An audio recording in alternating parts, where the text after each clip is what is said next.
उच्चतर शिक्षा सेवा आयोग, असिस्टेंट प्रोफेसर, प्रवक्ता परीक्षा, प्रैक्टिस सीट नंबर 12, सामान्य ज्ञान सभी विषय के भर्तियों के लिए अनिवार्य। नमस्कार, स्वागत है आपका। तो प्रैक्टिस सेट से पहले एक आवश्यक न्यूज, जिसमें उत्तर प्रदेश उच्चतर शिक्षा सेवा आयोग के विज्ञापन संख्या 50 में ऑनलाइन आवेदन करने में कठिनाई का सामना करने वाले उम्मीदवारों के लिए खुशखबरी है। ऐसे अभ्यर्थियों को 1 जुलाई से 7 जुलाई तक ऑनलाइन आवेदन भरने, फीस जमा करने के लिए एक और मौका मिलेगा। तो ये उत्तर प्रदेश उच्चतर शिक्षा आयोग का प्रेस विज्ञप्ति है, जिसमें आप ऑनलाइन आवेदन हेतु रजिस्ट्रेशन करने की अब 1 जुलाई से 7 जुलाई तक आपको मौका दिया जाएगा। फिर ऑनलाइन आवेदन शुल्क 1 से 7 जुलाई के लिए ही है। ऑनलाइन आवेदन पत्र में अगर त्रुटि है तो संशोधन कराने के लिए 1 से 8 जुलाई तक मिलेगा समय। ऑनलाइन आवेदन पत्र सबमिट करने के लिए अंतिम तिथि 8 जुलाई 2021 तक है। और यही आज के पेपर में भी है, असिस्टेंट प्रोफेसर के लिए आवेदन का एक और मौका। UPSC ने जारी की थी, त्रुटि संशोधन को भी मिला अवसर। पेपर भी अगस्त सितंबर तक संभव है। तो क्वेश्चन नंबर 1 है, व्हाइट लेबल ATM से क्या तात्पर्य है? तो व्हाइट लेबल ATM से तात्पर्य क्या है कि गैर बैंकिंग कंपनियों द्वारा स्थापित ATM को ही बोलते हैं व्हाइट लेबल ATM, यानी ऑप्शन एक का सी राइट है यहाँ पे। क्वेश्चन नंबर 2 है, एशिया का पहला चावल प्रौद्योगिकी पार्क कहाँ स्थापित किया गया है?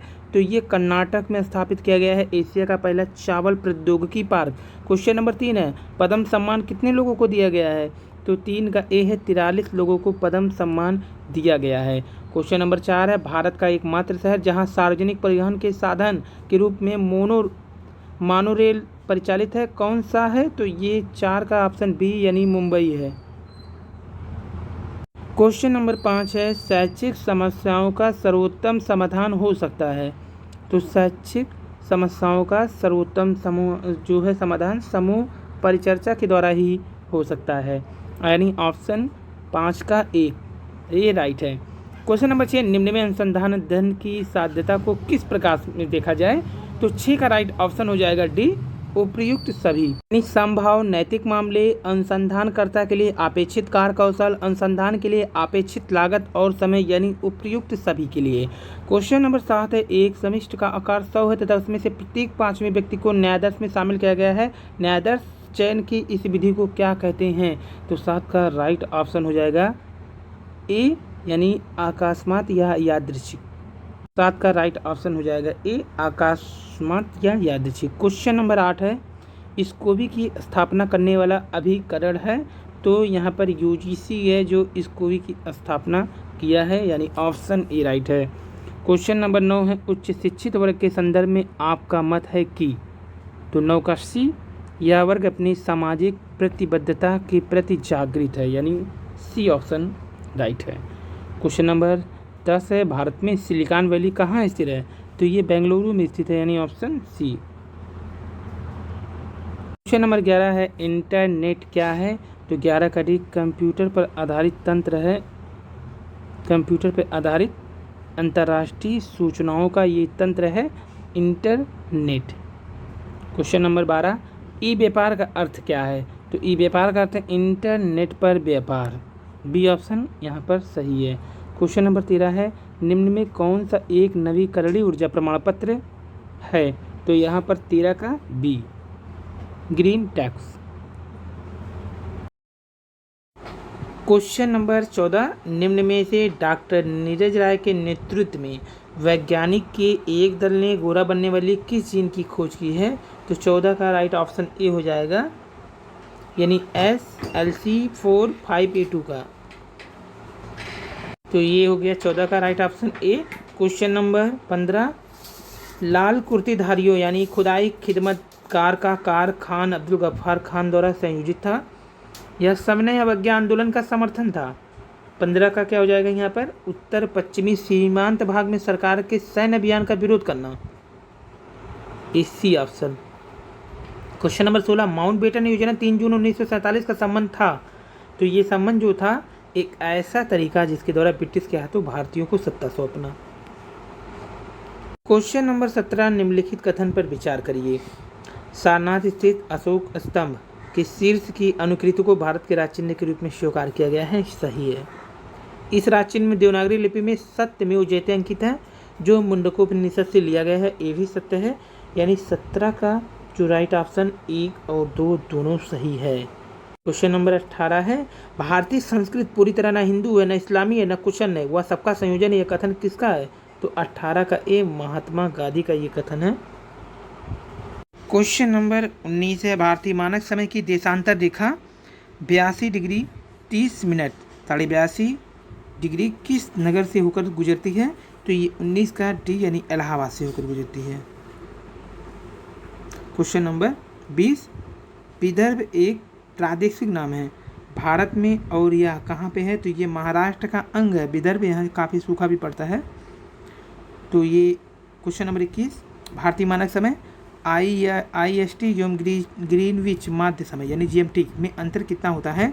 तो इसकी 21 का भी 5.5 घंटा 5.5 घंटा, एक देशांतर बराबर 4 मिनट। तो क्वेश्चन नंबर 22 है, कौन से भारतीय राज्य की अधिकतम सीमा म्यांमार से स्पर्श करती है? तो 22 का भी है अरुणाचल प्रदेश की अधिकांशतर सीमा। अरुणाचल प्रदेश यहाँ पर राइट ऑप्शन हो जाएगा। क्वेश्चन नंबर 23 है, भारतीय संविधान का स्वरूप किस प्रकार का है?